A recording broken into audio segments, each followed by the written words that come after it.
วัสดีครับสสลาเงียบเหงาวันนี้จะให้มาดูถ้าวันหนึ่งฉันจะนั่งรถไฟถ้าวันหนึ่งฉันนั่งรถไฟเป็นของการรถไฟแห่งประเทศไทยนะครับได้จัดทำขึ้นมาแล้วหาให้เพื่อนที่อยากได้นะครับมีประโยชน์บอกถึงประวัติความเป็นมาว่าสร้างในสมัยไหนสร้างมาตั้งแต่รัชกาลสมัยพระบาทสมเด็จพระจุลจอมเกล้าเจ้าอยู่หัวนะครับเพื่อนผู้ก่อตั้งรถไฟ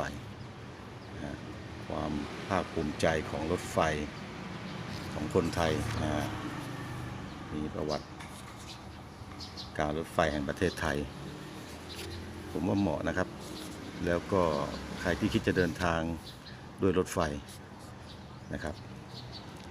นี่อาจจะภาพอาจจะไม่ค่อยชัดเท่าไหร่ถ้าวันหนึ่งฉันจะนั่งรถไฟขั้นตอนมีหมดเลยขั้นตอนสำหรับการซื้อตั๋วรถไฟผู้โดยขั้นตอนที่1ผู้โดยสารจะต้องทำอย่างไรขั้นตอนที่2เจ้าหน้าที่จำหน่ายตั๋วกรณีแล้วแต่กรณีไปใช้เวลาประมาณเท่าไหร่ครับเสร็จแล้วก็มาดูเรื่องของการจองตั๋วและซื้อตั๋วผ่านอินเทอร์เน็ตเดี๋ยวนี้รถไฟไทยเราพัฒนาไปเยอะแล้วนะครับมีประโยชน์ครับมีประโยชน์ถ้าเกิดว่าผู้ใดที่นั่งรถไฟประจำนะครับไปหาเขาแจกฟรีนะแจกฟรีแล้วก็ไปหาได้ที่สถานีรถไฟนะครับแล้วก็มีอีกอย่างหนึ่ง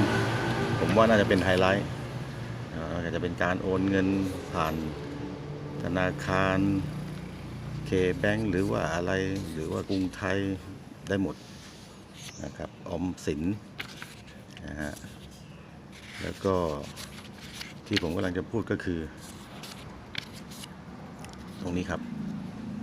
ซื้อบัตรประชารัฐนะครับเดี๋ยวจะหาให้ดูบัตรประชารัฐก็ซื้อตั๋วรถไฟได้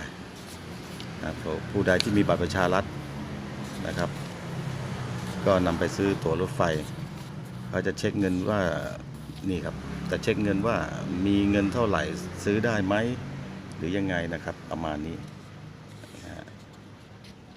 เราจะไปที่ไหนแล้วก็ที่สำคัญคือตารางเดินรถครับเมื่อก่อนนี้ถ้าเราจะไปขอตารางเดินรถก็จะมีเป็นแผ่นๆเดี๋ยวนี้เป็นพกเป็นเล่มเลยกระทัดรัดดีนะครับมีหมดสายใต้สายเหนือสายตะวันออกสายเหนือสายเหนือมีทุกสายนะครับสถานที่ท่องเที่ยวสถานที่เราจะไปพักแต่ถ้าโดยส่วนตัวผมนะผมเดินทางบ่อยแล้วก็อีกอย่างหนึ่งก็คือเวลาที่ผมไปรถไฟผมก็จะดูเวลา